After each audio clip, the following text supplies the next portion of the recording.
नमस्कार मंडळी. लोणचं करायचं आहे आणि ते सुद्धा गावरान पद्धतीचं आपण लोणचं करणार आहोत.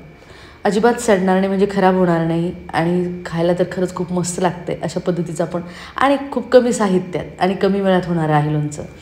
तर त्यासाठी काय केलं आहे, मी कैऱ्या घेतल्या 3 किलो.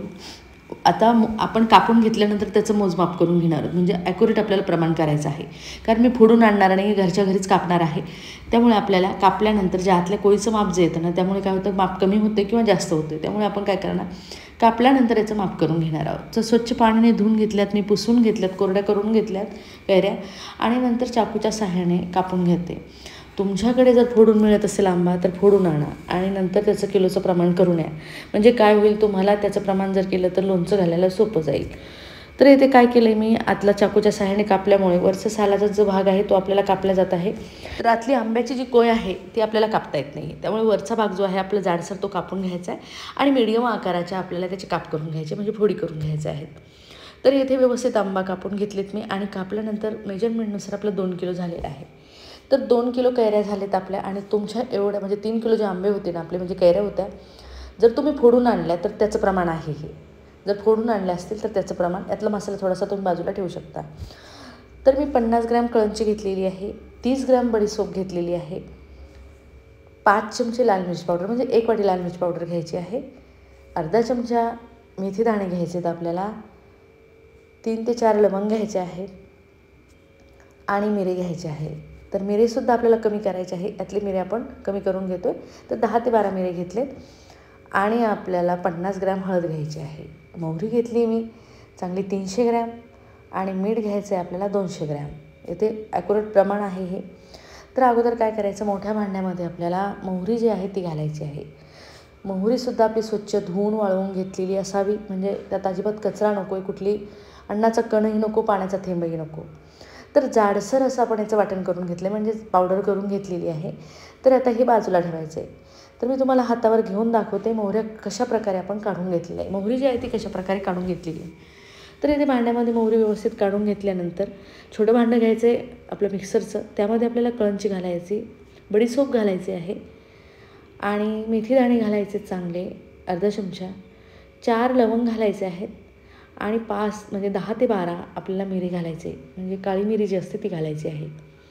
याचं आपल्याला वाटण करून घ्यायचं आहे, चांगलं बारीक करायचं आहे वाटण हे, म्हणजे पावडर जी आहे ती बारीक करून घेणार आहोत आपण. तर ही पावडर करून घेतल्यानंतर आता काय करायचं आहे आपल्याला, ही पावडर जी आहे ती अगदी व्यवस्थित तुम्हाला एकदा जवळून दाखवते, म्हणजे तुम्हाला कळेल कशा प्रकारे काढायची आहे. तर व्यवस्थित आपली बारीक पावडर झाली. आता ही पावडर काय करायचं, आपली मोहरी जी काढलेली आहे ना त्यामध्ये टाकायची, म्हणजे आपल्याला मसाला जो आहे ना तो चांगला एकजीव करायचा आहे. तर पूर्ण आपली पावडर काढून घेतलेली आपण मोहरी आपण पावडर करून घेतली त्यामध्ये टाकली. त्यामध्ये आता हळद टाकून घ्यायची आहे. हळद टाकल्यानंतर लाल मिरची पावडरसुद्धा टाकून घ्यायची आहे, आणि आपण जे मीठ घेतलं आहे ते मीठसुद्धा घालायचं त्यामध्ये. मीठ घातल्यानंतर आपल्याला हा मसाला नुसता फिरून घ्यायचा आहे, म्हणजे एकजीव करून घ्यायचा आहे, जास्त बारीक नाही करायचा आहे, फक्त एकजीव करून घ्यायचा आहे. तर अशा प्रकारे आपण एकसारखा मिक्स करून घेतला आहे, आणि हाताने सुद्धा आपल्याला एकदा मिक्स करून घ्यायचं आहे मसाल्याला. आणि हो, तुमच्या कैऱ्या 2 किलोच झाल्यात, आणि तुम्ही डायरेक्ट फोडून जर आणल्या असत्या तर त्या 3 किलोच्या 3 किलो राहिल्या असत्या. त्यामुळे काय करायचं, यातला मसाला मी थोडासा काढून ठेवते. तर आता हा मसाला बाजूला ठेवायचा आहे आपल्याला, आणि तेल घेतलं आहे मी चांगलं 400 ग्रॅम तेल घ्यायचं आहे आपल्याला. 2 किलो लोणच्याला आपल्याला 400, म्हणजे 1 किलोला 200 ग्रॅम तेल वापरायचं आहे. तर 400 ग्रॅम तेल घेतल्यानंतर आपल्याला काय कडकडीत याला तापून घ्यायचं आहे. कडकडीत तापल्यानंतर गॅस बंद करायचा आहे, आणि नंतर 5 ते 6 मिनिटांनी मेथी दाणे घालायचं आहे. कडकडीत तापल्यानंतर गॅस बंद करायचा आहे, आणि नंतर आपल्याला 10 ते 15 मिनटं झाल्यानंतर त्यात मेथी दाणे घालायचे, आणि काळी मिरी घालायची चांगली 2 चमचे, आणि लवंग घालायच्या 10 ते 12. आणि हा गरम गरम तेलाचा तडका जो आहे मेथीचा आणि लवंग आणि मिऱ्याचा, तो आपल्याला जे आपण मसाला करून घेतला पूर्ण मसाल्यामध्ये घालायचा, आणि नंतर आपल्याला लागेल तितकाच मसाला कैरीला लावायचा. बाकीचा मसाला स्टोअर करून एअर कंटेनर डब्यामध्ये फ्रीजमध्ये तुम्ही ठेवू शकता, आणि कधीही तुम्हाला वाटलं कैऱ्या आल्यात त्याचं तुम्ही लोणचं घालू शकता, किंवा मिरचीचं सुद्धा लोणचं घालायला तुम्हाला छान लागेल. तर आता काय केलं मी, मसाला जो आहे चांगला तडका दिला आहे त्याला, आणि जो मसाला आपला छान फ्लेवर येतो त्याने काय होतं, छान मसाल्याला फ्लेवर येतो, मस्त लागतो तो. आणि हा मसाला एकजीव करून आपल्याला काय करायचं आहे, जितका एकजीव करू मिठाला थोडंसं पाणी सुटेल, आणि मसाला थोडासा ओलावा झाल्यासारखं होईल. तर एकजीव करताना व्यवस्थित करायचं आहे, म्हणजे जे तेल आहे ते पूर्ण मसाल्याला अगदी व्यवस्थितपणे लागलं गेलं पाहिजे. तर हा थंड करण्यासाठी आपल्याला मसाला बाजूला ठेवायचा आहे. तर याला काय व्हायचं, बाजूला ठेवलं म्हणजे जितका गार होईल तेव्हाच आपल्याला यामध्ये कैऱ्या घालायच्या आहेत, तोपर्यंत आपण यामध्ये कैरी घालणार नाही आहोत.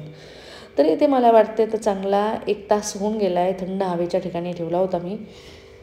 तर अगदी थंड झाल्यानंतरच आपल्याला पुढची प्रोसिजर करायची आहे. तर आता काय केलं आहे मी, कैऱ्या ज्या आहेत आपण त्यात हळद मीठ वगैरे लावून ठेवलेल्या नव्हत्या, फक्त आपल्याला कोरड्या करून घ्यायच्या आहेत. मी कापून ठेवल्या होत्या तशाच होत्या. त्या कैऱ्या ज्या आहेत, मसाला मी काढून घेतला आहे. तुम्ही म्हणाल मसाला काढला की नाही काढला, मला ते सांगायचं आठवण नाही राहिली तुम्हाला. त्यातला मसाला मी थोडासा काढून ठेवला आहे, चांगला 1 वाटी मसाला काढून ठेवला. आणि नंतर आपल्या ज्या 2 किलोच्या कैऱ्या झालेल्या आहेत त्या आपल्या एकसारख्या आपल्याला त्यामध्ये मिक्स करून घ्यायच्या आहेत. तर मिक्स करताना चमच्याच्या सहाय्याने किंवा सराट्याच्या सहाय्याने आपण अगदी व्यवस्थितपणे त्याला मिक्स करून घेऊ शकतो. आणि जो खमंग वास येतो आहे ना लोणच्याचा, गावरान लोणच्याचा, म्हणजे प्रत्येक गृहिणी तुम्ही मेजरमेंटनुसार जर केलं ना तर प्रत्येक गृहिणी करू शकते, अशा पद्धतीचं लोणचं आपण करू शकतो. हे तर एकसारखं मिक्स करून घ्यायचं आहे, जितका मसाला व्यवस्थित. आणि हो, तुम्हाला जर वाटलं चमच्याच्या सहाय्याने किंवा लागत नाही तर हाताच्या सहाय्याने थोडंसं मिक्स करून घ्यायचं, म्हणजे काय होईल, कैरीला जो मसाला लावतो आहे आपण तो अगदी व्यवस्थितपणे लावला जाईल. आता वाटेल तुम्हाला थोडासा कमी झाला आहे मसाला, आता याला रात्र जशी जाईल ना, म्हणजे 1 दिवस पूर्ण 12 तास जेव्हा जातील ना, तेव्हा हे लोणचं अगदी मुरल्यासारखं लगेच या टोपल्यामध्येच आपण ठेवले ना त्याच टोपल्यामध्ये अगदी मुरल्यासारखं दिसेल आणि कमी झाल्यासारखं वाटेल तुम्हाला. तर अगदी व्यवस्थितपणे आपण इथे मिक्स करून घेतलं आहे आणि पूर्ण कैरीला जो आहे तो मसाला अगदी व्यवस्थितपणे लागलेला आहे. म्हणजे काय झालं आहे, आपला मसाला जो आहे कैरीला व्यवस्थित लागल्यामुळे कैरीचं लोणचं जे आहे अजिबात सडणार नाही. तर दुसऱ्या दिवशी मी तुम्हाला दाखवते, हे आपण 4-5 वाजता घातलं होतं लोणचं थंड झाल्यानंतर. तर सकाळी बघितल्यानंतर छान तेलाचा रंगसुद्धा मस्त आला आहे आणि लोणचंसुद्धा आपलं छान रेडी झालं आहे. तुम्हाला वाटत असेल अजून तेल हवं असेल तर तुम्ही अजूनसुद्धा तेल टाकू शकता. तर आता काचेच्या भरणीमध्ये आपल्याला हे लोणचं स्टोअर करायचं आहे. काचेची भरणी चांगली स्वच्छ घासून घ्यायची, धुवून घ्यायची, पुसून घ्यायची आहे आणि नंतर आपल्याला त्यामध्ये लोणचं भरायचं आहे. तर अगदी सोपं आणि झटपट होणारं हे लोणचं तुम्हाला कसं वाटलं हे कमेंटमध्ये मला नक्की कळवा. तुम्हाला जर ही लोणच्याची रेसिपी आवडली असेल आणि तुम्ही माझ्या चॅनलवर नवीन असाल तर माझ्या चॅनलला सबस्क्राईब, लाईक, शेअर, कमेंट करायला विसरू नका. तर चला भेटूया अशा सोप्या आणि झटपट होणाऱ्या रेसिपीसोबत. तोपर्यंत बाय.